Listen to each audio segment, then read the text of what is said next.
If you are sick of getting ghosted or wondering why when you send proposals to prospects, they don't come back and they don't sign, then this video is for you. Hi, welcome to this video where I'm going to walk you through the exact process that we use with our clients to diagnose and solve why deals aren't closing. So if you are not closing the amount of sales that you want to or need to, I'm going to show you exactly how to fix it in easy to follow steps. You're going to do it with me live on the call. If you're wondering who I am, I'm Joe Milnes. I'm the founder of Revitech and I've been in B2B sales for over 25 years and I've coached over 300 founders to generate over £185 million in revenue in B2B sales. By the end of this video, you will know the exact process that you need to take to diagnose and solve the biggest sales bottlenecks in your business so that you can start closing more sales in less time with fewer calls without having to become a superstar salesperson. So let's dive in. Now, when you're trying to diagnose what is wrong with the sales process, the biggest thing is to take a methodical approach. Sales can be quite subjective and we want to move that away. So we want to give a very clear yes or no answer across all of the sales process so you can see whether it's an issue or not. So the first thing to do is understand with the prospects that you're speaking to, are you speaking to a high enough quality of prospect?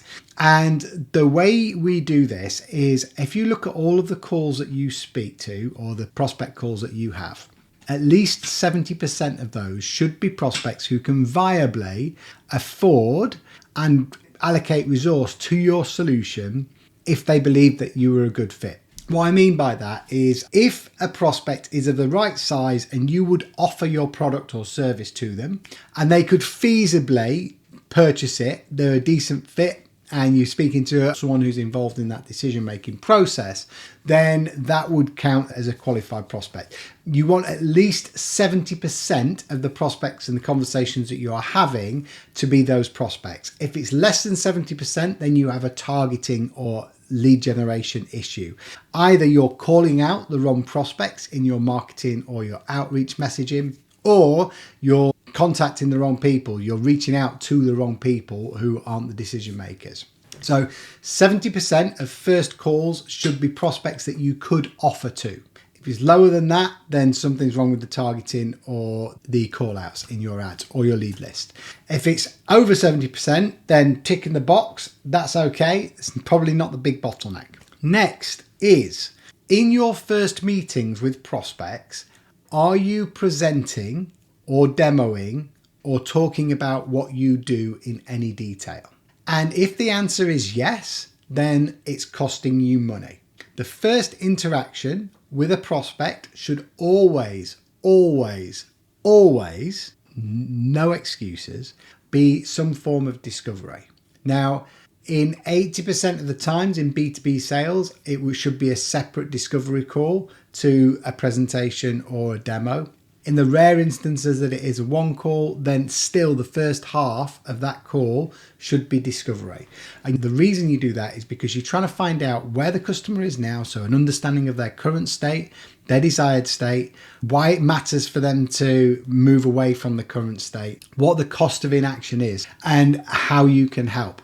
You aren't able to demo or talk through how you can help that prospect if you don't know what they're trying to achieve.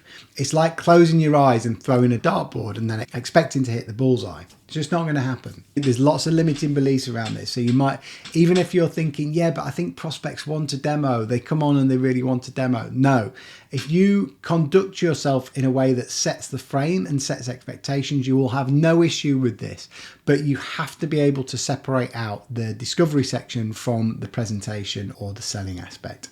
An example of how you can set the frame and set the expectations if a prospect is expecting a demo is just call it out. And you just say, look, thanks for jumping on the call. Obviously, you're going to have questions and I expect you're going to want to see how the product behaves or you want information about our product service. I want to get to the point as quickly as possible where we can determine if we can help you or not. And if we can, I want to be able to bring the demo to life for your specific business. So in order for us to do that, I'm just going to ask you a few questions, make sure it's a good fit. And then if it is a good fit, at the end of the call, we can book in a tailored demo where we'll set it up specifically for your use case. Does that sound okay?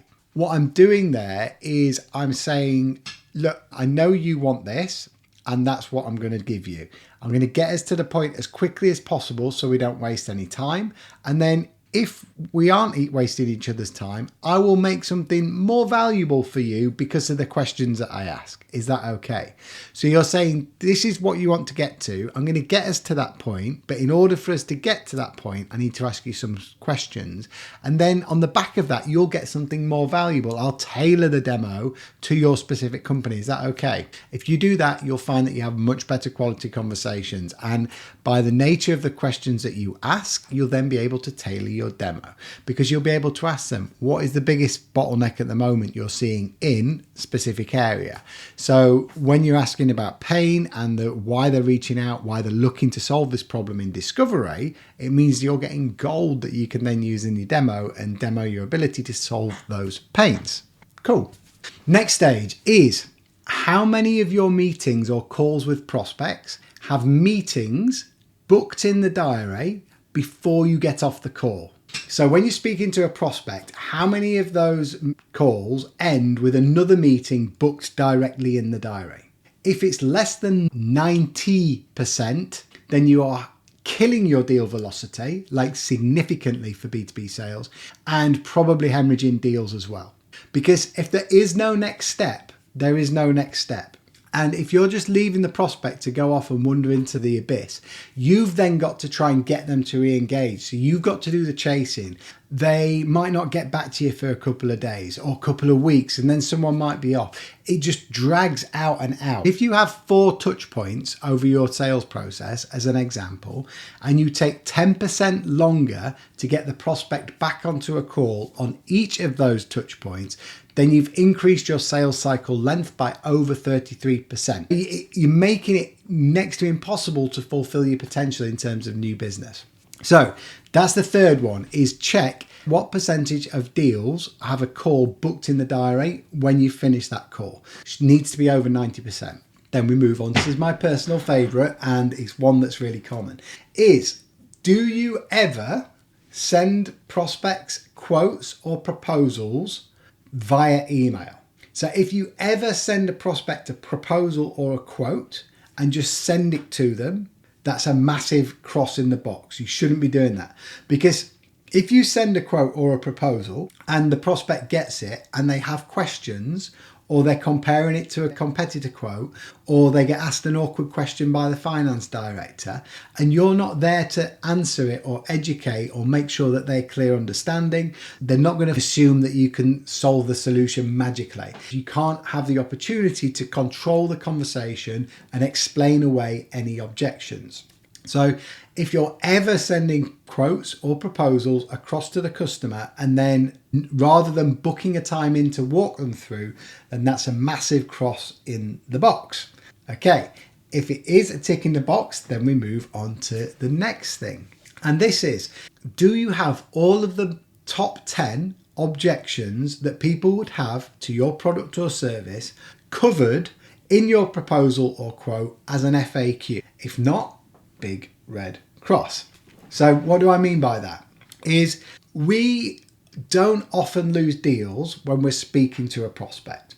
You'll lose a deal in a corridor or a conversation or a boardroom conversation that you're not privy to. So with that in mind, you need tools and assets to fight for you and sell for you when you aren't in the room. And you do that with copywriting or your proposals or quotes, anything that you can send to that prospect.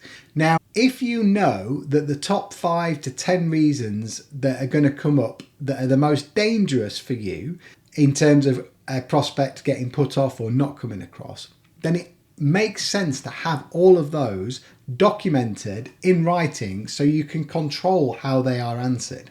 If a prospect reads, oh, but what about the IT integrations? What does that mean? And they read that and you answer that in a way that nullifies that objection, it's very difficult for them to then bring it up again because you've already nullified it.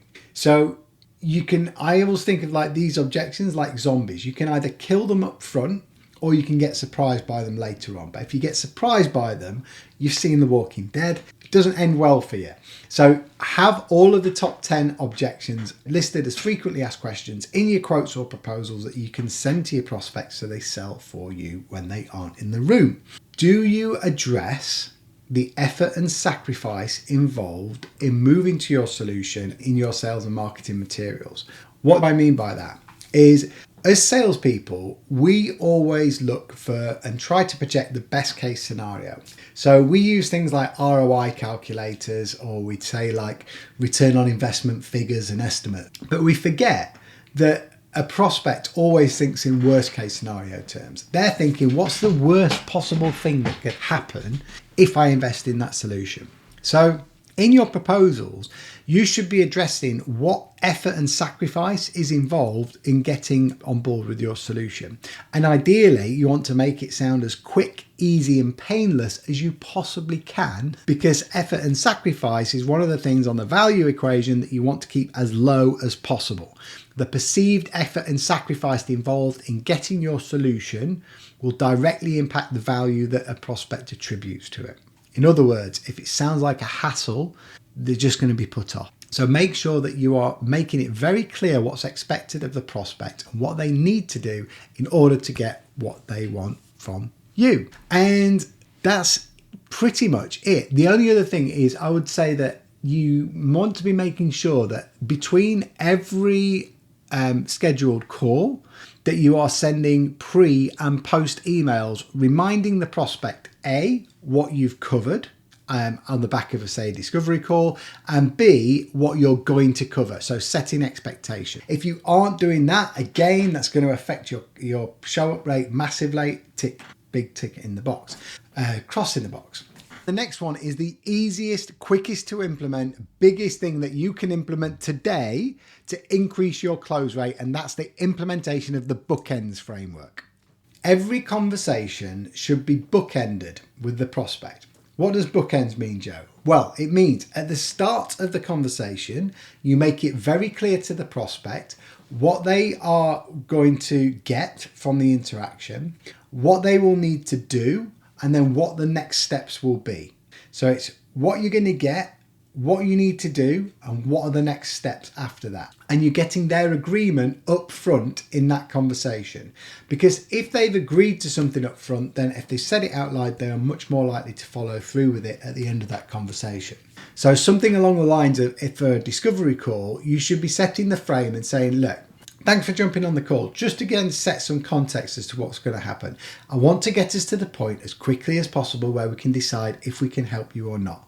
In order for us to do that, we'll ask you a bunch of questions about your current business, your sales, your strategy, your go-to-market at the moment. On the back of the information you give me, I'll make sure that there's a recommendation which will be step by step how we would approach solving the sales and bottlenecks in your business, and you'll get that plan to take away.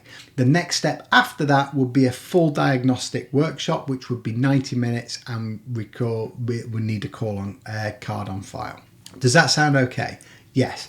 So slightly clumsy word in there, but it's what is going to happen from the customer, what I'm going to need to do to get to them, framing it for their benefit, and then explaining what their next steps. And every customer interaction should be bookended like that. So it's what you're going to get, what's expected, and what are the next steps. Is that okay? And that's it. Okay, so there are 7 things that you need to check. 1.